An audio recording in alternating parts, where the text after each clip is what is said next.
Chris and Chris Talk Movies. Hello, and welcome back to the podcast. My name is Chris Ferry, and of course, this is my co-host. My name is Chris Huddleston. And today, we are the two Chris's. We are very excited to be talking to you about the Swedish. I don't know what that accent is. Swedish. It's German. Okay. It sounded kind of Germanish to me.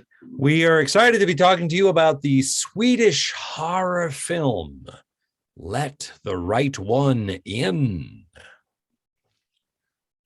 Chris, do you have a synopsis for us? I do.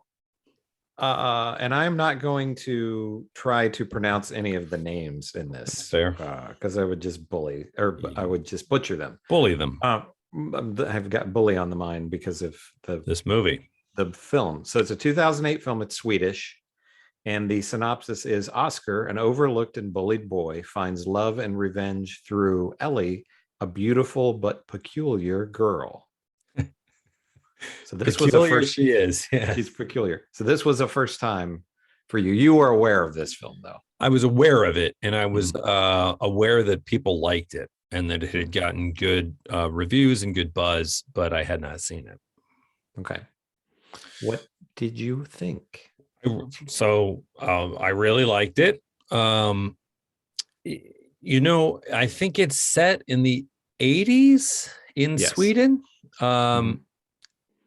What I know about Sweden is almost zero. So it was really interesting to be sort of transported into this world that felt so lived in by the characters, but so comparatively unfamiliar to me. And this is a vampire movie, but it's very different than what I would think of as sort of a quote unquote conventional vampire movie. It's mostly kind of a love story, a kind of a coming of age love story between this kind of shy, kind of introverted 12-year-old, almost 13-year-old boy, skinny little kid, and what we understand is a 12-year-old girl. She's a vampire. And the closest we get to it is he says, "How old are you?" when he finds out, and she says, "I'm 12. I've just been 12 for a long time." But we don't discover how long. She is living with the man who is her father. And there's one of the things I love the most about this is there's like a lot of rich backstory that this film kind of just scratches the surface of and insinuates so many deeper waters. I don't know how to, so many deeper waters, so much deeper water. That we're left to imagine the answers to it. All it gives us is what we need emotionally to satisfy the moment of the scene. And I had the thought while I was watching is like that's in a vampire movie that it seems like a temptation that it must have been difficult to resist, because a lot of vampire movies love to get into the soliloquy where they talk about how things used to be or the world they came from or what it's like to be a vampire. We don't get any of that. We don't get anything about the rules of vampirism in this universe other than what we see firsthand, which is not a lot. And it's really less about her being a vampire than it is about the relationship of these two, unusual kids. That being said, though, I think that there were a handful of moments in it where it was undeniably a vampire movie. There's some vampire stuff. Yeah. And that stuff is great. In a low budget, looks great, but in a low budget, not a big blockbustery way, that stuff is absolutely burned into my mind. I'm like, I went back a number of times. I was like, I got to see that again. That is great. Horrifying or totally fresh. Like, whoa, I love how they did that. There's one shot. I won't go through them all, but there's one shot where there's a sort of an overpass, like you might see in Central Park or something, where, it's a T junction, but there's the path, the jogging path or the walking path or the road or whatever goes on top. And there's a walking path from the residential block sort of underneath it. And there's a tunnel, a low, short tunnel, but it would be the kind of thing that at night when you were walking underneath it, there'd be 100 paces where you were just in the dark. There's not a light in the tunnel. Mm-hmm. So the shot is framed from facing the housing blocks or behind this tunnel. And a guy who's been out drinking with his friends who live in the residential block, older guy, is kind of walking down. I think he's coming down to take a piss, actually, near the mouth of the tunnel. And we hear this little girl's voice say, "Help me," from inside the tunnel. And, we can sort of see the light is spilling. We can see there's nobody lying. There's nothing in the middle of the tunnel, but the edges, all along the edges, are dark. And he hears the voice, and we see him, we know she's luring him in, right? But we don't know a lot about her yet. And it's just clearly it's not threatening. He's like, "Help me, please." And he goes right over to her. And when he bends down to sort of pick her up, that's when she bites him in the throat. And I just thought, oh, that was so well done. It's such a great, we know exactly what's going to happen. And you're just waiting for that trap to spring. And then when it does, he's like, the way it's not this big gothic, there's no big music sting. Right. And there's no jump scares in this. It's right. not a jump scare kind of movie. No, it's winter and there's snow everywhere. And if anything, it's quiet, right? Mm-hmm. When you're out in the snowfall and everything is eerily quiet, like the snow has this sound dampening effect. Perfect. Like cold. Yeah. She's always walking around in the snow and she's barefoot. And he's like, "Aren't you cold?" And she's like, "I don't feel it." Yeah. And you mentioned that this takes place in the 80s, but it's not the 80s like everybody's wearing Ray-Bans and they have, neon shirts and all that. Everything's very bleak in this. It's beautiful. It's shot beautifully, but it's in the snow and it's just bleak. Everything, there's not much color in anything. And I thought, why set it in the 80s? Why make it a period piece? And I think that my hunch, as I consider that question, is maybe just, there's no cell phones, there's no DVDs, they're listening to boom boxes. It was a time before there was this sort of modern technology, digital explosion that, it's a basically analog landscape, It's not like a cabin in the woods where, well, why wouldn't you just whip out your cell phone and you have to have a scene where somebody's like, "Oh, I don't get a reception," right? It's not that. It doesn't feel like it did it because of that. I think it just feels like sort of like Stranger Things. It was a time when imagination was in some ways a lot more active because you didn't have all of this digital content served up in front of you 24/7. Mm-hmm.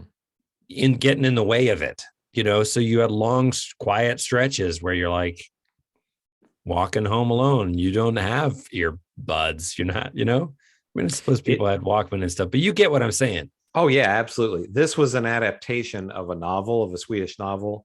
And I just looked at because I've not read it. I wasn't sure about the date. And I thought, well, maybe it was written in the 80s. It wasn't. It was written in 2004, but the novel takes place in the 80s.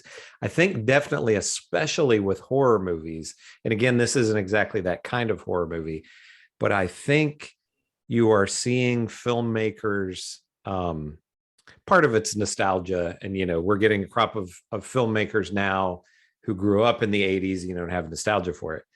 But I think it's also there are some new films where they use cell phones within the context of the story and it works really well. But you think about, a lot of conventional horror movies there would be in real life, somebody could call somebody on a cell phone, you know what I mean? Right. Or they'd call the police and the police would come, right. Or there'd be whatever. a closed circuit camera. I mean, it's like everything's online now. Somebody would catch it on a cell phone video. So I think, filmmakers are, I think in a lot of ways, especially with horror, are placing their stories in the 80s or the 90s or whatever, because they don't want to have to deal with cell phones and any of that. Yeah. And even if, Wi-Fi, any of that. Yeah. Because that can be boring in a film, how do you handle somebody texting or whatever, so, so you said one thing about she lives with this man, and you said, her father, I never took him as her father. I took him as he is like a Renfield. He's probably been with her since he was younger. I don't know if they say like how long they've been together, but he's probably not the first one. I think she calls him father though. Oh, does she? Okay. I don't know. To me, it was like, I imagined he might've been 30 when she was 12 and turned. Yeah. And he's like 60 now. But yeah, that could be. But the other thing that was really interesting is that it becomes so clear how challenging it is, because he's going out and killing people and like hanging them up and draining their blood. Like he cuts their throat, so their blood drains down into a container that he then takes home to feed his daughter, right? Mm-hmm. So she doesn't have to go out and kill. And at first you think, well, it's some sort of a moral thing. It's like, no, because then he's got to dispose of a body, yeah. Right? I mean, when she does it, somebody's going to see her like she's like a little animal. There's no, she doesn't turn into smoke or a bat or anything like that. She's this little girl, and somebody does see her. So he fails one night and almost gets caught. And we hear her stomach growling, and it's this really great piece of sound design, because it's sort of like a stomach growl, and it's also sort of like a wild animal's growl. It's very inhuman sounding. Yeah. And we get the sense that, she's hungry a lot of the time. And so she goes out and kills somebody, and there's a witness. And there's no Facebook or social media, and he's a kind of a recluse guy, but he does come and tell the other people, and they all think he's sort of nuts. But then the guy's missing, right? And then they go kind of looking, and they don't find the body because the father's dragged it away.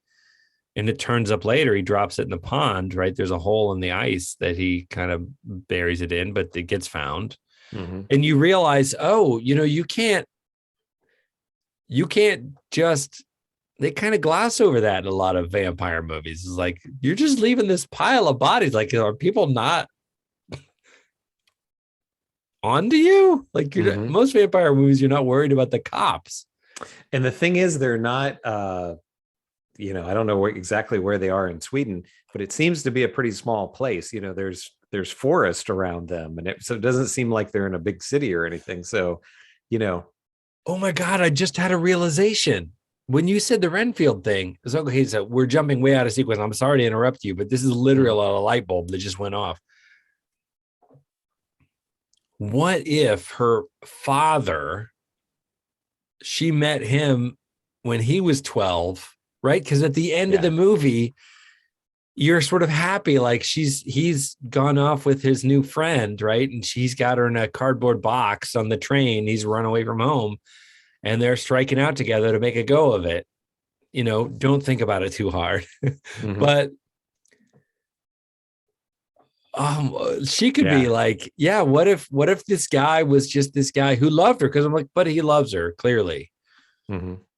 What if she's known him since he was 12, and she makes a new friend, realizing that this kind of other friend, I mean, she does seem to genuinely like him. I don't like the interpretation of this is just a mercenary thing, but she finds a new human companion with whom she's simpatico, and basically they grow up. The older man has maybe gotten too old, maybe. Well, he literally does, right? I mean, at a certain point he does get caught. Yeah, he's a step too slow now, And and she she comes needs to the somebody younger. Yeah. hospital That's bed. that's how I've always taken it as, Oh, that's crazy. that she cares for him probably, and maybe she cared for the other guy at some point too. But she did, Um, but it kind of yeah, ran its course. And right. he And knew it, now, and he bared his neck to her, and she fed, and then that was it for him. and now she needs a new And he had been doing it assistant or long whatever. enough that he could see where it was headed, right? I Yeah. mean, he'd known her since he was 12 or whatever. Yeah. Yeah. And there's only, at a certain point, you get old enough and wise enough, you're like, there's only one way this ends. Either they catch her and like stake her, or, she's destroyed, or I die first in service of keeping her alive because I love her. Yeah. Man, how's this Isn't just that great? hitting me now? Oh my God, it's so crazy. Well, that's cool to have that revelation while we're recording. But yeah. So I always kind of wondered maybe if, maybe that guy was the first and now Oscar is the second. But I always kind of wondered if it's just like, maybe she's been alive for 300 years or something, and there's been a few of these guys. The only reason I call that into question a little bit is I would think that even though she has a 12-year-old body, she'd be better at it. Right? I mean, there's limits to her little 12-year-old female body, but there is something childish about the way that she kills. Like you'd lure him and you'd take a victim within sightline of like that feels reckless. That feels sloppy, like, lure him a little further away. Like there are people walking in the woods, like go a little, help yourself get away with it. Even if you're going to leave the body, don't do it where there might be a witness to see like, oh, I saw who did it. It was a girl, right? So maybe she's been 12 years old for 50 or 60 years or something. And, the guy's been with her, like you said, since he was 12. So another thing that we need to talk about is her gender. Yeah. So what did you think about that? Well, there is a shot where he peeks through the door and, he sort of sees her putting a shirt on. She's not wearing anything under it. And, she doesn't have a penis. So, I mean, I took that as this sort of coming of age moment where the 12-year-old boy sort of peeking through the door spies the 12-year-old girl's genitalia briefly. And it's this kind of seminal human moment of shock of like, Adam and Eve, and I don't know, whatever I'm talking about, but you get it. Yeah. But are you talking about the scene where she says, "I'm not a girl"? Yeah. Yeah. And there's I mean, there's this whole sort of, here I am blithely calling her she, her calling this character she, but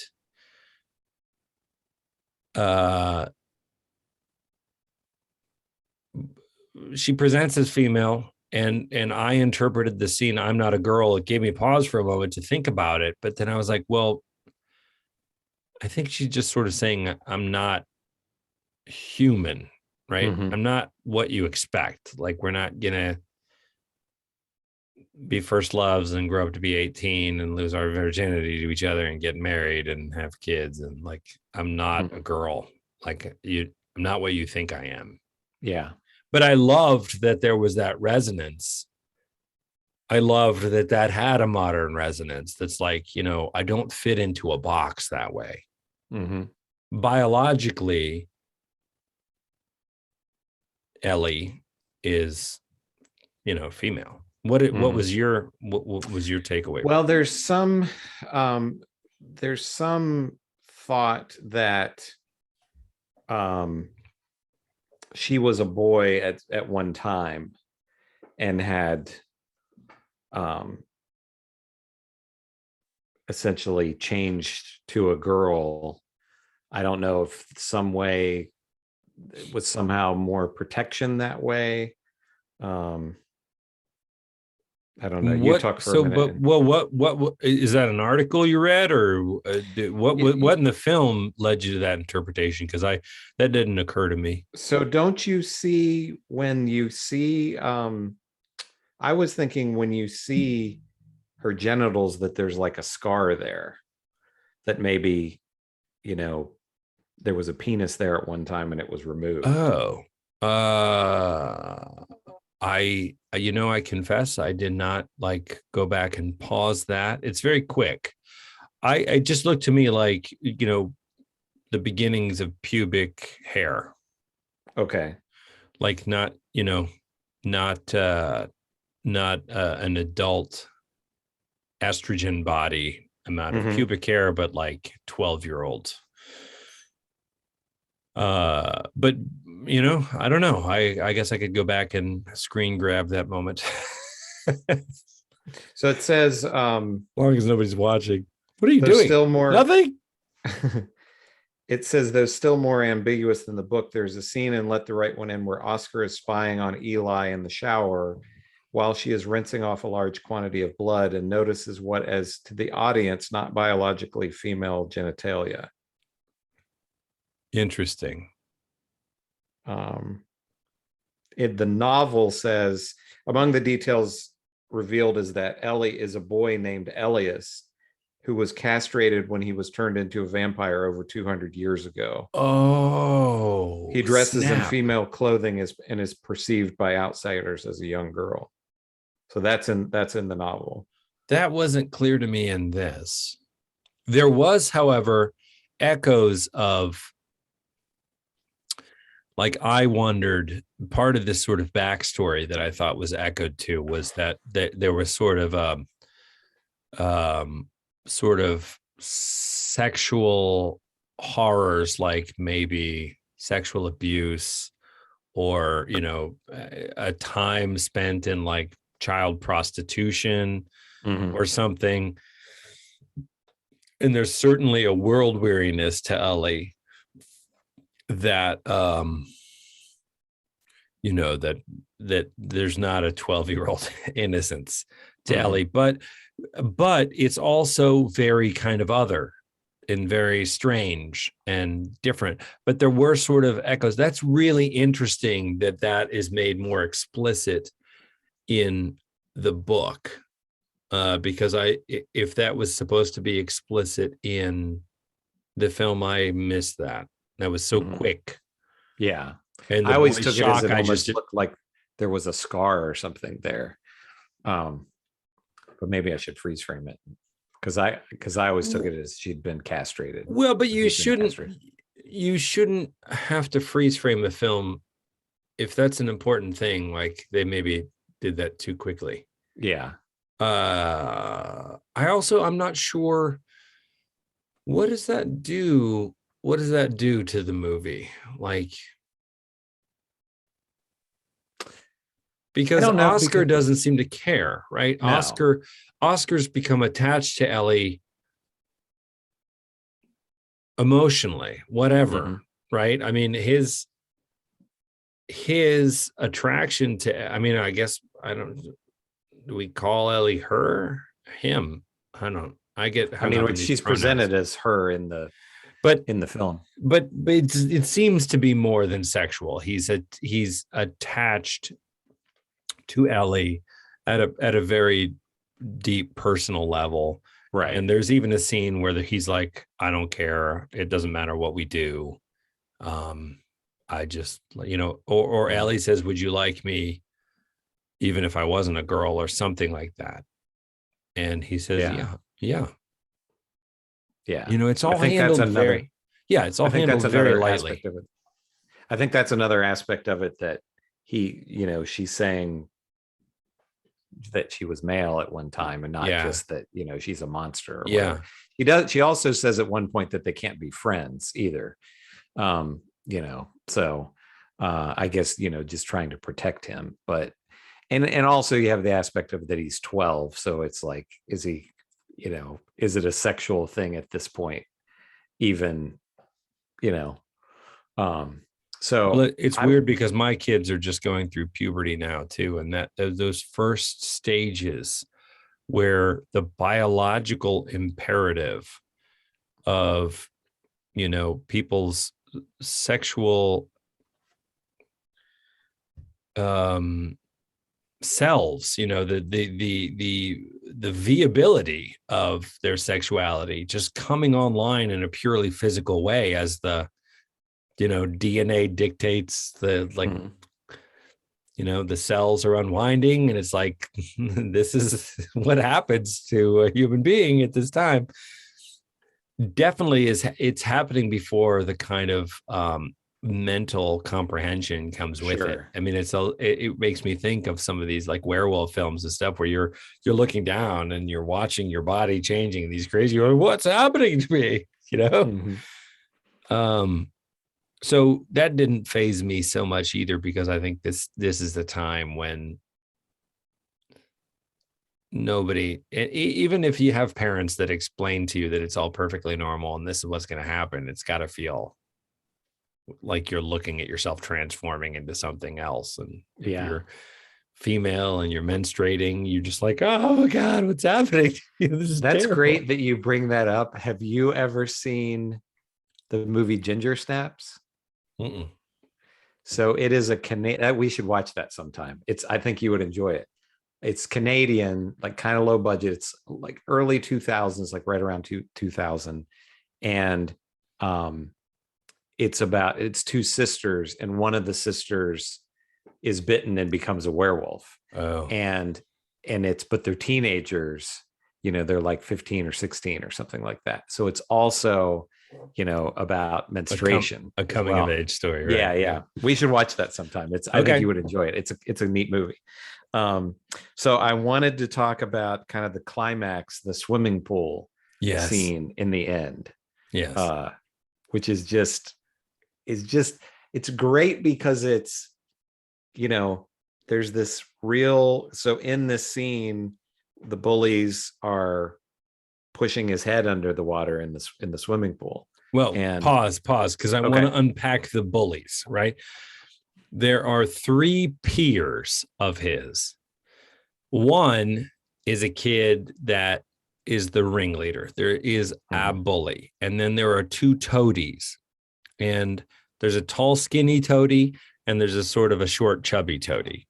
And they do what the ringleader tells them to do, but you get the sense that their heart isn't in it, and their heart isn't in it in specific and different ways. But we don't get too much into that. They're toadies for whatever reason. They're toadies. They don't enjoy the cruelty the way that the bully does. Oscar stands up to the bully at one point by hitting him with a stick as he's threatening. Oscar fantasizes throughout the film about getting revenge on these. And he's got a knife, and he reenacts little scenes, but he has the knife, with him, and he whacks this kid with a big pole and makes his ear bleed. And, and it turns out that this bully kid has a big brother. Mm-hmm. Who is, if they're 12, he's maybe 18, 20. Right. But a totally different animal, basically an adult. Like he's twice the size of these kids. And Oscar's just maybe 80 pounds soaking wet. Like he's just a little skinny kid. Yeah. And when we first meet the bully's big brother, we realize, like that's the psychopath, right? And the father is probably the Russian doll one step, this abuse rolls downhill. So wherever the older brother is getting it, he inflicts it upon the younger brother, who then inflicts it upon Oscar, and to a lesser degree these toadies. But it comes to this head. So after Oscar hits him and injures him, the brother gets involved, and they sort of lure, using one of the toadies, they lure him to the pool, and then they start a fire outside to pull everyone out of the pool. And then they come in, and that is a really challenging scene to watch for me, because he coaxes, he gives the guy a choice, right? He gives Oscar a choice. He says, if you could stay underwater for 3 minutes, I'll let you go. But otherwise, I'm going to take this knife. I'm going to poke one of your eyes out. Right? It's horrifying. And then he beckons to Oscar to come closer so that he's standing outside the pool. Oscar's in the pool so that he can hold his hair and hold his head underwater. He's going to drown him. And you realize as you realize, you're like, the guy is a psychopath. Like he would totally let this kid drown and then bully the other kids into not squealing on him. And he would make it look like Oscar drowned underwater for some reason. Wouldn't look like a murder. Like, oh man, this is horrible. And what's really interesting to me in this scene is how Oscar sort of is thinking about it, but then sort of accepts it. Like Oscar goes to him, and while he's underwater, there's a sort of a resignation on his face that I found challenging to interpret. Like, did he think, if this is just how I go out, this is how I go out, like this is an enemy too great for me to overcome? Or is he thinking, you know, if Ellie is going to save me, then Ellie is going to save me. Like that's sort of the pact we have, although it's not discussed. Right. It's open to interpretation. But then as we're with Oscar underwater and we see the hand. Yeah, so the shot is underwater with him. And his hair, right? The older boy's hand gripping a fistful of his hair, holding him underwater. And then we see a number of things unfold. In the background, we see a head float down behind him. And we see what the bullies, the older brother, what is it? His arm comes off. There's a set of legs that sort of, go streaming through the water back to the far corner in an impossible way. And then up out of the water. And then a severed head plops in the water and sinks to the bottom. And then it's so great. Then the arm floats down severed, right? And it's not like this is like a Friday the 13th kind of a thing where it's just like, here comes a creature that just bites them apart or whacks them or whatever. It's just, it's kind of beautiful in a way where you're underwater. You just see these things like floating down, horrible things in a kind of a water ballet, right? Yeah. And then the hand so well. The hand that, of course, is Ellie's, reaches down and pulls him up out of the water. And then you see the bodies of these kids. And then it's a wide shot from, and they are mutilated, all of them, including the toadies, whom did participate, but who we know wouldn't have done these things if not for a malicious instigator. Right. So then you don't really deserve to be killed, Well, then you've got that question. Then you're like, did they deserve this? Well, just following orders, does that let you off the hook, or were you a part of it? Yeah. And it doesn't answer that question. It's like, well, they got killed for it. So I mean, I guess in that sense, they let the wrong one in. Right. I mean, so but it doesn't. It doesn't get preachy. It doesn't spoon feed you any meaning one way or the other. It's just kind of like, I think as the viewer, you're supposed to feel satisfaction here that it's like, oh, okay. These. Do you think, are you? I think you're supposed to be thinking about it. Yeah. Yeah. I think that shot of their ruined bodies, because Oscar certainly sort of curls up in a ball, right? And is sort of shuddering and sobbing. I mean, I think it's horrifying. And I think you do wonder. I was sort of left wondering, like, it's not like Rambo or I'm like, yeah. I was kind of like, ugh. Like, on the one hand, those kids, kind of like, you could have rescued those kids somehow if you'd have intervened, but that's not now. It wasn't necessarily an equal level of retaliation, but you have the scene now. Maybe he wouldn't have wanted to kill these kids, but when he hits the boy with the big pole, he smiles afterwards. Yes. Oscar does. So he's, he feels satisfaction for what he's done. Stood up for himself. Yeah. Yeah. I mean, there isn't intent. I think the boy loses hearing in that ear, but the nature of the whack isn't, you couldn't know that, it's not like one of those Steven Seagal movies where you go and you drive the nose bone up into the brain and kill a guy that way. It's not. Yeah. This is the first time this kid has ever done it in his own self-defense. He has a big orange stick and the kid's imminently going to push him in the frozen lake. Yeah. And he raises the stick and whacks the kid upside the head. And he happens to hit him in such a way that his ear bleeds and he must have ruptured something internally and the kid loses hearing in that ear. So yeah. I don't know that the intention was, now you're deaf in that ear. It's more like, stop it. Yeah. And I think that to me, the smile was, oh, it feels good to stand up for myself. Mm-hmm. And the implications of, well, I may have permanently, I mean, I don't know if this is a PC term or not, but I may have permanently crippled this guy. Yeah. They don't even know yet. He doesn't know what he's actually done. No. It feels good to have stood up for himself. But then at the end, when his friend comes and defends him by ripping people's limbs off and heads off, I think he thinks, that's a lot. I don't know how I feel about that. Whereas the vampire might say, life is brutish and short. They would kill me if they caught me. You do what you have to do. Yeah, we're all animals. This whole moral thing is just what we lay on top. I love she's got all this money, all these things. She's like, you need money? I have money. I'll give you money. It's just nothing to her. It's just stuff.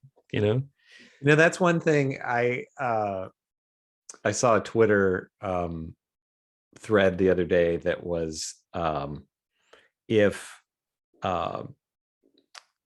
you met a vampire and they said they could turn you into a vampire, what questions would you ask? And the thing that I always think, I mean, this is kind of a depressing way to look at it, but I said, how do I make a living? Because if I'm going to have to make if I'm going to live 5, because it's like, to make a living for 30 or 40 years is enough. But like, if you have to try to figure out a way to make a living for hundreds of years and you're going to have to reinvent yourself like all the time, it's not just like, oh, I'm going to be a computer programmer for 500 years or whatever, maybe you just the night shift. Just Connor McLeod it, become an antiquities dealer. There you go. Become an antiques dealer is always the good answer, But yeah, I always think of that as just like, oh, you're gonna have to make it. That to me is like the most depressing aspect of it. It's like, oh, if I gotta try to figure out how to make money for hundreds of years. Now, if you're just gonna, I suppose, which has probably happened there. I guess if you're gonna go out and kill people, you can steal too. Not worry about a job. But she's got a bunch of knickknacks and odds and ends all in her table there, and one is just sort of a string that's got a bunch of rings on it, like different size rings. And he's like, oh, did you steal these from people you killed? And Ellie doesn't answer, but like, duh. Like, what? I'm just gonna leave it there, like, I mean, I gotta. This apartment isn't free and stuff. I killed him anyway. And I'm not going to be able to work is the 12-year-old going to go out and get a job? I didn't kill him for the ring. I killed him for his blood, but having killed him, like, there's a ring. Might as well take it. Yeah. So in 2010, there was an American remake of this called Let Me In. Really? Yeah. And why they didn't call it Let the Right One In, I don't know. But it was directed by Matt Reeves, who's the director of the Batman. Huh. Is it good? Did you see it? I've not seen it. I've heard that it's pretty good. People say, oh, it's not as good as the original. How could it be as good as this? But that guy's a good director too. So yeah, I've always wanted to watch it, but my understanding is that it's very, very close to the original. But set in America, like set in America, yeah. but it's still in the snow. Oh, yeah, it would have to be. I want to So it is. Oh, I was just going to say Chloe Grace Moretz is the girl in the remake. Who's that? I don't know who that is. Did you ever see Kick-Ass? Yep. She's a little girl from Kick-Ass. Okay. One of the things I really liked about this is I didn't recognize anybody, and I loved that about this. Yeah, I don't dislike that actress, but I would recognize her. And I think that might, I don't know. Make a movie, make a good movie. Great. Yeah. I'll watch it. I've always meant to watch it. I'll watch it sometime. Yeah. I would be I'm kind of curious, but this is so good that I almost don't. So I just want to talk a little bit about, so she, at one point, there's a sort of group of people that are friends that live in this housing apartment block. And one of them is a woman of, I don't know, a certain age, 50, would you say she is? Or something 5. like and they're all, older. They're our age, I guess, a little bit. They look a little worse for wear than us, maybe, but maybe I'm kidding myself. No, I don't think so. And so at one point, there's a great scene where it's like, I don't know how to describe this housing block. There's like an entryway where imagine the whole thing is like a big square, and there's a sort of a public garden in the middle of this big housing unit. And so to get in, you go up some stairs, and then there you go kind of through an archway, a square archway of the building, and into another open space with more trees and stuff in there. And the woman and her boyfriend, I guess, they're kind of coming home and they're having an argument, and he's drunk and she's probably a little drunk too. But she's sick of him. And so he's behind her saying, wait, come back.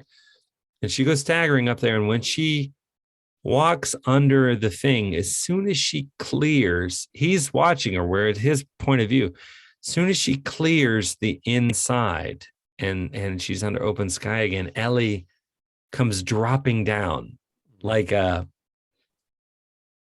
don't know, I thought of like a cat coming down, like dropping out of a tree onto a squirrel or something, onto the woman's back, and bites her neck, of course. And the guy is seeing this, and it's horrifying. He goes running up, and he's a big guy, and he kicks Ellie, who is this little 12-year-old slip of a thing. It kicks Ellie hard enough to send her flying off of the woman's throat. And so the woman survives, but starts to turn into a vampire. And I thought that those scenes were so interesting because she doesn't want to. It's a nightmare for her. And there's a couple of great scenes involved in this. One is when a little bit of light falls. She sort of feels miserable in the morning. A little bit of light is falling through the window, and it's falling on her finger, and it starts to sear her finger, and she's terrified and confused. She goes over to the guy who witnesses the earlier attack, is this guy who lives with like 30 cats. And she goes over to his apartment where her boyfriend is hanging out. Cats hate vampires in this movie, and it's a great thing we've established. And the cats attack her and sink their fangs into her thigh and everything. And she goes staggering out into the apartment and falls down the stairs, covered in cats that are basically trying to kill her. And I thought, I've never seen anything like that in a movie. That is so great. Like, that's so out there crazy. I love that. So she's in the hospital, and they have her strapped down, and it's sort of funny to me that they haven't done blood tests or something to sort of determine that she's not human anymore or whatever. But, maybe I'm thinking about it too much. But anyway, she says to the boyfriend, I think that girl infected me with something when she bit me. I don't want to live. And he says something like, you'll feel better tomorrow, or whatever. And he leaves, and the orderly comes in the morning, and she sort of slowly turns to him and said, will you open the shades? And he's like, oh, sure. And he pulls open the shades of the big window and the sunlight comes streaming in. She bursts into flames. Like she screams, and then there's this kind of fireball, and I can't describe it accurately, but the way they do it, it's like watching a kerosene-soaked rag go up. It's just, it's instant. It's not, there's not a kind of ignition. It's just, and the guy staggers back, and it's this great vampire moment of the sunshine, but it's done. Every vampire thing is done in a way that feels really fresh and original to me. Because I think the danger of a vampire movie, like a zombie movie or any of these tropes, is that we've seen this. You're like, okay, it's a vampire. So haven't I watched this already? And this really manages to make the idea of a vampire story seem original in a lot of ways. And those are just a few examples. I don't want to make this movie sound like it's chock full of that. It's mostly this drama about the relationship between Oscar and Ellie, but it's definitely a vampire movie, and it for sure it proves it with a solid handful of scenes that are like, that's certainly a contender for one of my favorite vampire things that I've seen in movies, Oh yeah, for sure. And this is very much I don't know if A24 existed at the time that this movie came out, but A24 is they tend to be like art house horror, basically. Yeah. So it's stuff like Hereditary and Midsummer, and The Lighthouse and The Witch. Yeah. So this is along the lines of those films. So on that topic, have you seen, maybe you sent it to me, the trailer for a new horror movie coming out that it's like set in the 70s, and it's a group of people in the van, and they're going to go make a porno movie? Yeah, it's called Did X. you send me that? I probably did. Yeah, I think so. That looks great. Yeah. That looks like that's going to be great. And it's playing here, if you can imagine. And really? I think it's an A24. Yeah. Yeah. And that's why I mentioned it. Yeah.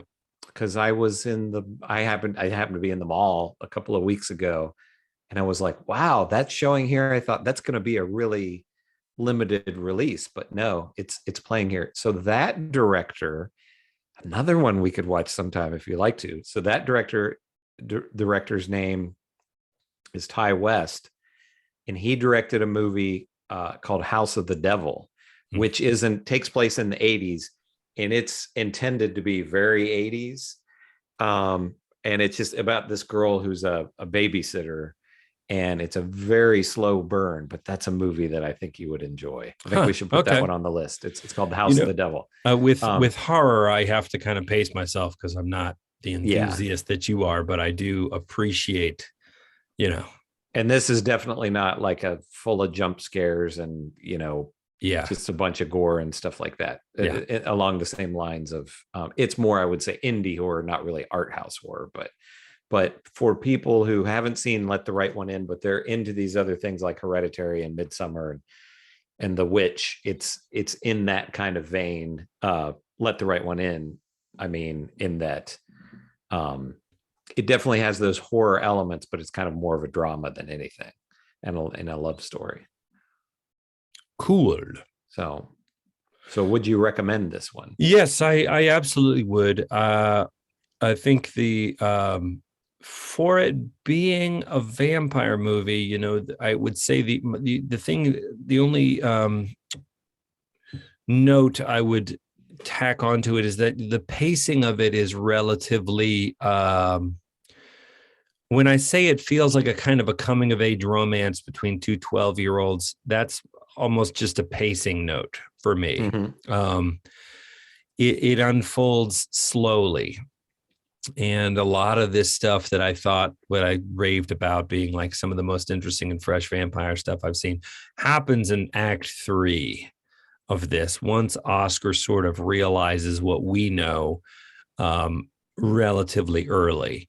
And that's not to say that it's, boring for the first 2/3 and then exciting, but I do recommend it. I think it's an oddball vampire movie, right? I mean, I think if you're like, oh, I'm in the mood for a vampire movie, it's like, this is great and you're going to love this, but it almost feels like, and I don't have directors' names to throw around, but it's not really Wes Anderson per se, but there's a sort of a nostalgia. There's a genre of kind of nostalgia, like, well, when we were 12 and when we had our first kiss and fell in love for the first time movie, that it feels like it's that with this little twist, and the twist gets more and more front and center as the thing goes along. There's always a dark undertone. I mean, we know what it is, and people are being killed throughout,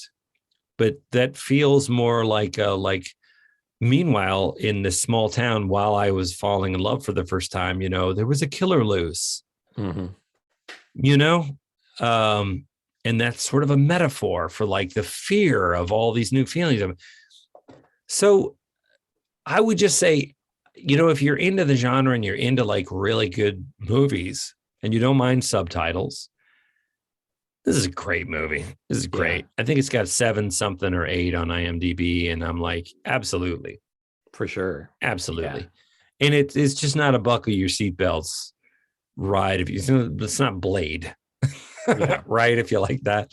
It's not an action horror. No. Action vampire movie. No. And there's not, there's definitely some of the,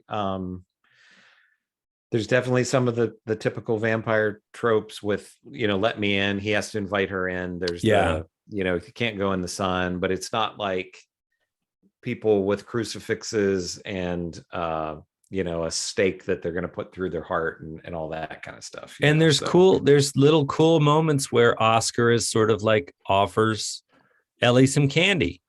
Right. And Ellie initially is like, no, and Oscar is hurt. So Ellie says, okay, I'll try some. Right. And this cannot be the first time that Ellie has tried to, but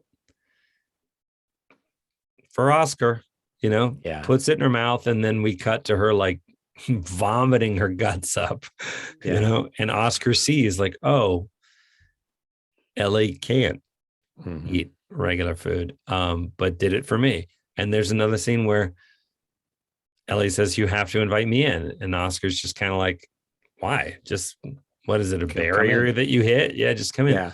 So, and Ellie with this very ancient, weary look is sort of like, okay. And walks in and starts spontaneously, blood starts seeping out of all of her pores and eyes, and and it just starts hemorrhaging from everywhere. But it's gradual, but it's rapid until Oscar's like, no, you can come in, Yeah. I mean, it's really well done. Oh yeah, for sure. Now the author wrote I don't know if it's exactly a sequel, but I was just looking here while we were talking. He wrote a collection of short stories after the original book called Let the Old Dreams Die, which I guess is maybe covers, what happens to them later. But, this is one of these films where it's just great as a standalone movie. We don't ever need a sequel to this to see the grown-up Oscar, But if there was if the author if it was done well, if the author wrote a sequel and it was great, I would love that one too. I'm wary of sequels because I feel like in Hollywood we're so used to it being a money-driven endeavor, somebody's passion project that is amazing for all the reasons they wanted it to be amazing, captures our imagination, and the studio's smelling gold. Sign a 3-movie deal. And then this person has to go and try and manufacture 2 sequels to meet the contract. And guess what? It feels like our dreams have been sold. I mean, that's not to say every sequel is terrible, but I think we're used to the disappointment of that.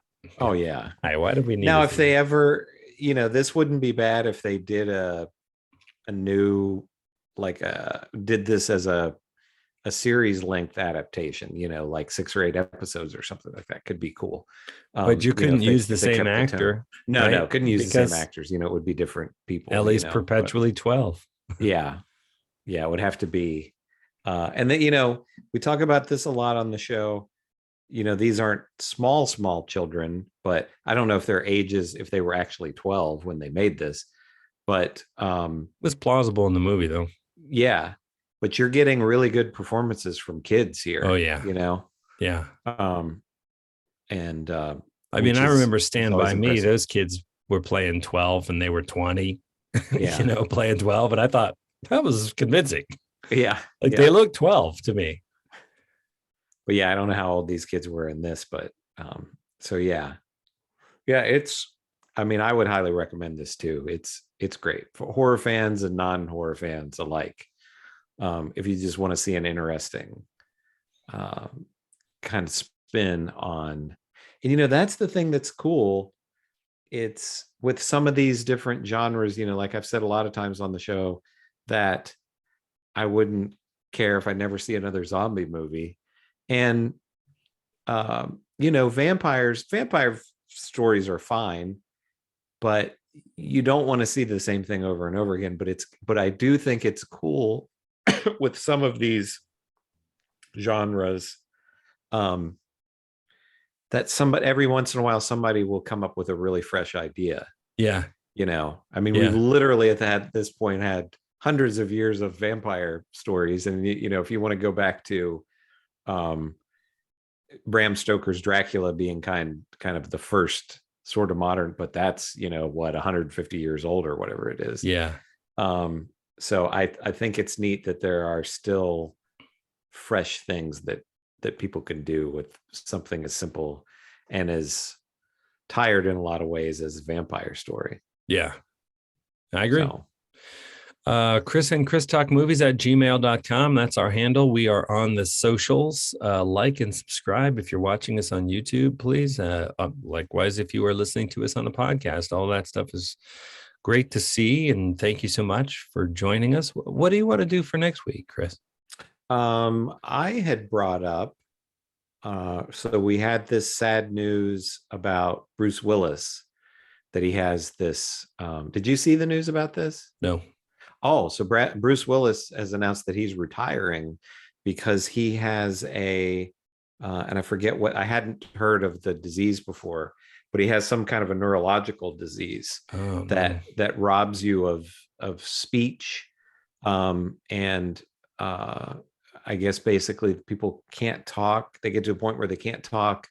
They can't understand speech. They can't understand writing. Oh my God. So, I mean, just think of how, and he's been kind of cranking out these low budget kind of direct to video kind of films. And there's been some talk that he just did that because they were films that he could go in and just work for a day or two, but still get a pretty big payday from them. And, just to kind of set I'm sure he has plenty of money anyway, but just to make more money, kind of to set up his family. So, he's not all that old. I mean, he's in his 60s. So, yeah. And, seemingly like a physically fit guy. So that's sad. But anyway, that got me to thinking about Bruce Willis movies. And I thought of Death Becomes Her. Have you ever seen that?